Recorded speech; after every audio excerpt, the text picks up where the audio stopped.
Okay, so we're going to go back to the whole idea of finding intervals of convergence for power series, okay, and that includes Taylor-Maclaurin series, but we're going to go a little further. Okay, before we were only able to determine the radius of convergence for all power series and the interval of convergence for only some power series. All right, we were able to figure out the interval if we had a geometric series because we knew that our absolute value of r had to be strictly less than 1. And we knew if we came up with a limit of 0 that our interval of convergence was negative infinity to infinity. But now that we know how to test for convergence on series of constants, we can find the interval of convergence for every power series, for every Taylor series, for every Maclaurin series. Okay, let's just do our recap again about what we can get with ratio test and what that means. Our possible results for radius and interval of convergence. Okay, we had some real simple cases. We had, well, see if you could fill out this information. So pause it, try to fill out this information, and come back to me. And just as a starting off point, if you need it, my first two options are radius is 0 and radius is infinity, and think about what the intervals would be in each of those cases. Okay, if my radius is 0, my interval of convergence will just contain the center, and the ratio test will yield me infinity. Okay, if the radius of convergence, my radius of convergence is infinity, the interval of convergence will go from, if my radius of convergence is infinity, my interval will go from negative infinity to infinity, and I get this when my ratio test yields me 0. Okay, and the last case is what we're going to be focusing on today. Okay, where my radius of convergence is going to be some number. And our interval of convergence, we said, was going to be, we've been listing it as to be determined, but it was going to range around our center and have to do with our radius of convergence. So I know this doesn't look pretty, but strictly speaking, it will look like this. Okay, because it's centering around the center of the series, which is A, we do A minus the radius, A plus the radius. You'll see, don't focus on that right now. Okay, I know it looks really awful. Oh, and our bounds on this, we don't know. That's the other issue here, that this could be inclusive, or I could be partially inclusive, etc.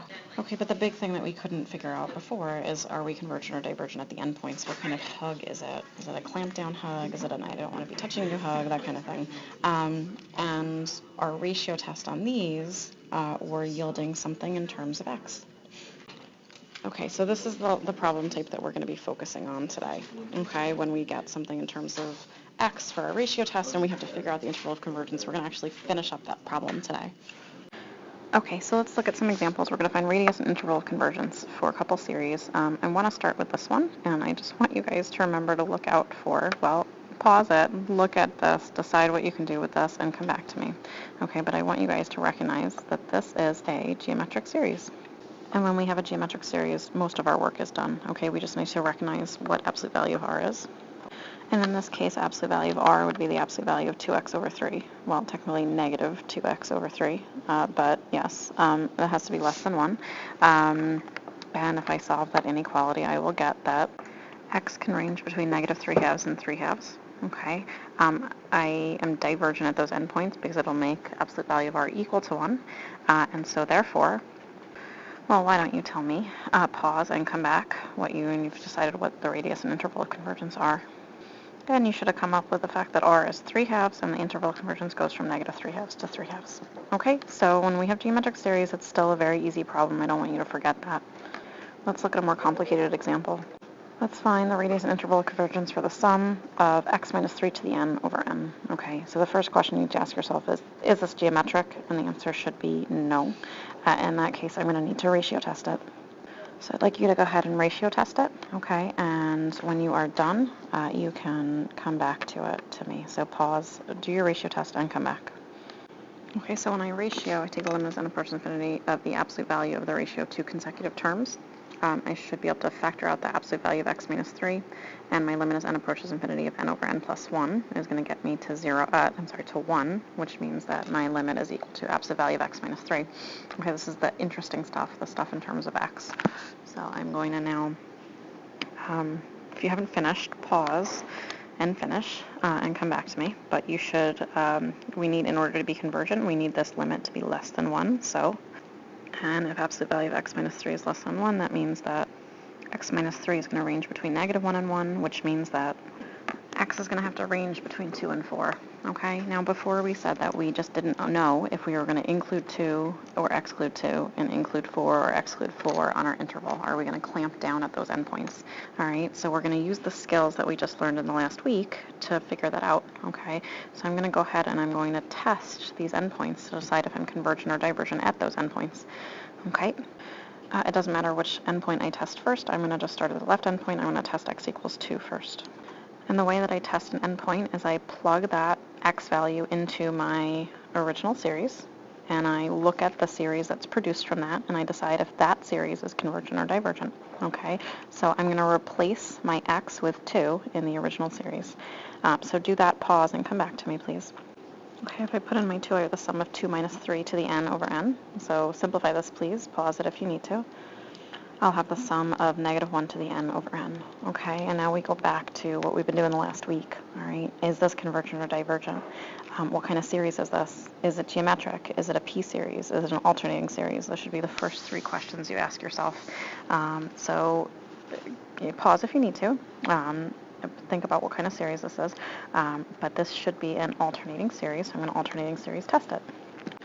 So go ahead and do an alternating series test on this series, and then pause and come back to me.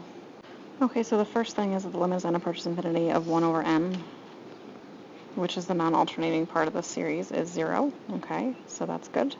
Okay, and then the second part is that it's decreasing. Okay, we have b sub n plus 1 less than b sub n. That should be a b sub n there, not a b sub 1. I don't know what happened. And so that's good, too. Okay, so I pass both parts of my alternating series test, which means that when x is 2, this series will also be convergent. Okay, so that means that at x equals 2, I'm clamping down on that hug. All right, let's move on to x equals 4, my other endpoint. So go ahead and plug in x equals 4 into the series. Pause it if you need to. So we plug in and we get the sum of 4 minus 3 to the n over n. Okay, if you haven't simplified that, go ahead and simplify it. You have the sum of 1 to the n over n, which is just 1 over n. Okay, or the sum of 1 over n's. All right, so now go through your series. Pause it. Okay, and once you decide whether or not this series is convergent or divergent, come back to me. Okay, and this is it geometric? Is it p-series? Is it alternating series? You should have said yes to p-series. Okay, and it's a p-series with p equal to 1. Therefore, my series will diverge at x equals 4, which means that hug, when I hit x equals 4, is a little half-hearted, or I'm a little busy, or something like that. All right, so what does this mean about my radius of convergence and my interval of convergence? Well, the radius of convergence we already knew before, so that shouldn't change at all. The interval of convergence, write it out for me. Write out both of those things for me. Pause it if you need to, and come back. Okay, so my radius of convergence is just 1. All right, I'm centered at 3. I'm going from 2 to 4. My radius is 1. My interval of convergence includes 2, but excludes 4. Okay, and this is what I was looking for last time that I couldn't decide. All right, so we'll look at another example together. Okay, so last one. We want to know convergence or divergence. I'm sorry. No, we want the radius and interval of convergence for this series, the sum from negative 1 to the n plus 1, x minus 2 to the n, over n times 4 to the n. All right, so we're going to go ahead and ratio test this one because it is not a geometric series because of that n in the denominator. So go ahead and do ratio test, pause, and come back to me when you're done. Okay, so this is what I'm working with. I did the limit as n approaches infinity of the ratio of 2 consecutive terms. I did my a sub n plus 1 times the reciprocal of a sub n, and I ended up with absolute value of x minus 2 over 4 as my limit. All right, in order for me to have convergence, I need this limit to be less than 1. Okay, so let's solve that inequality. If you haven't already, pause it and come back. So we should have absolute value of x minus 2 over 4 less than 1, meaning absolute value of x minus 2 has to be less than 4. It's worth it to make note that at this point I could see that this 4 is my radius of convergence, but we'll come back to that idea in a minute. And then it follows that x minus 2 has to range between negative 4 and 4, and if I finish solving that, I have that my x values have to range between negative 2 and 6. Okay, now at this point, again, before we just said that the radius of convergence was 4, and the interval we had to know more for, but now we know enough. So I'm going to go ahead and look at these endpoints, and I'm going to test those endpoints. Okay, so I would like for you to test the endpoints. Pause the video, try it, talk to each other, figure it out, come back to me when you're done. So plug in x equals -2, see what kind of series you come up with, decide if it's convergent or divergent. Plug in x equals 6, see what kind of series you come up with, and then we'll go over it. If I plug in x equals -2, I have the sum of -1 to the n plus 1, -2 minus 2 to the n over n times 4 to the n, which hopefully we simplified to have the sum of -1 to the n plus 1, -4 to the n over n times 4 to the n. Now, there's a bunch of different ways that you can go about simplifying this, but either way you do it, your result in the end should be the same. I think the easiest thing to do is to notice that this term on top and this term on the bottom have the same exponent, which means that they can, pardon my analogies, but they can get married and move in together and share an exponent. So if I have a -4 to the n, divide by 4 to the n, okay, what I can do is I can give them a common exponent and have -4 over 4 to the n, okay, and if I do that, that leaves me with a -1 to the n, okay, so I'm going to go ahead and do that and have the sum of -1 to the n plus 1 times -1 to the n over n, okay, and that's again because of this kind of combination of things.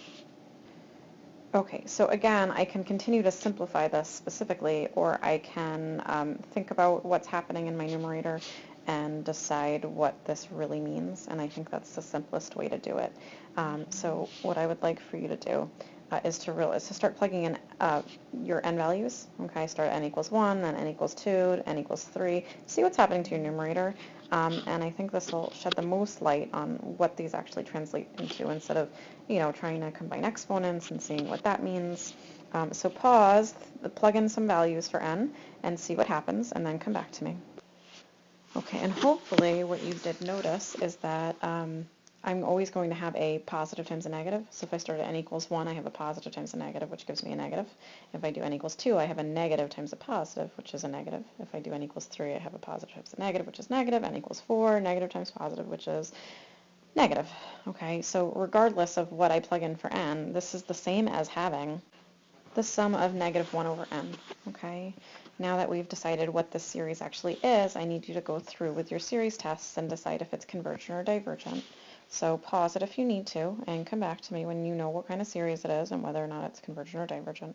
And I'm hoping that you realize this is a divergent p-series with p equals 1. Okay. As far as x equals 6 goes, I hope that you already tested this endpoint, but in case you didn't, you can pause it now and plug in 6 in place of your x and see what happens. Okay, when x equals 6, I plug in my 6 and I simplify it, and it should look like the sum of -1 to the n plus 1 times 4 to the n over n times 4 to the n. Now this simplification is a lot easier because my 4 to the n's just divide out to 1, which means that my series is really the sum of -1 to the n plus 1 over n. If you haven't already figured out if this is a convergent or divergent series, and how you know, then pause the video and figure it out and come back to me when you have. But if you have, then you know that this is an alternating series. And so we're going to do a quick alternating series test.